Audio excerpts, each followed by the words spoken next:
Ano ang mas mahalaga sa online na aktibidad mo? Bumili ng kailangan, gumawa ng emosyonal na komento, magbahagi ng personal na impormasyon o manatiling ligtas. Ang mga tips sa kaligtasan sa internet mula sa Smarter Pinoy ay makakatulong protektahan ang iyong wallet at reputasyon. Una, limitahan ang personal na impormasyon. Huwag magbigay ng impormasyon tulad ng address at numero ng telepono sa mga estranghero sa totoong buhay, kaya huwag din itong ibigay sa maraming estranghero online. Hindi kailangan ng ibang tao na malaman ang mga detalye ng iyong buhay. Pangalawa, i-on ang privacy settings. Gamitin ang privacy settings sa social media. Isara ang mga account kapag hindi mo na sila ginagamit para hindi makapasok ang mga hacker. Pangatlo, mag-browse ng maingat. Kapag nagbabrowse, maging maingat. Kung mukhang kahina-hinala ang isang link o ad, huwag ito i-click. Kung humihingi ito ng personal na impormasyon, huwag mag-click dito.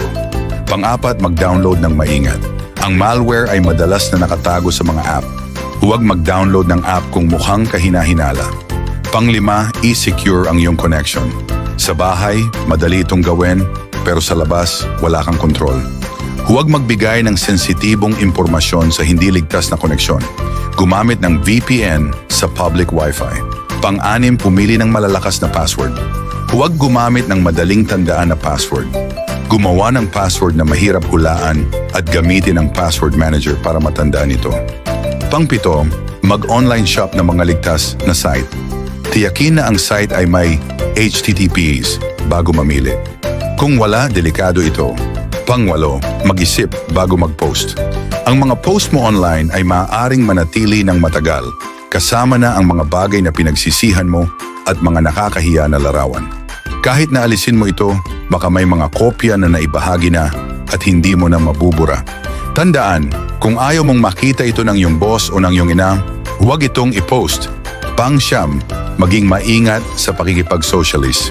Maraming peking profile online. Huwag basta-basta maniwala sa mga estranghero. Pang-sampu, i-update ang iyong antivirus. Panatilihing updated ang iyong antivirus para protektahan ang iyong computer. Ika-11, mag-backup ng iyong data. Gawin ito palagi para kung ma-hack ka, meron ka pa ring access sa iyong mga bagay. Para sa kaligtasan sa internet, mag-isip bago mag-click at siguraduhing ligtas ang iyong device. Mahalagang manatiling ligtas online.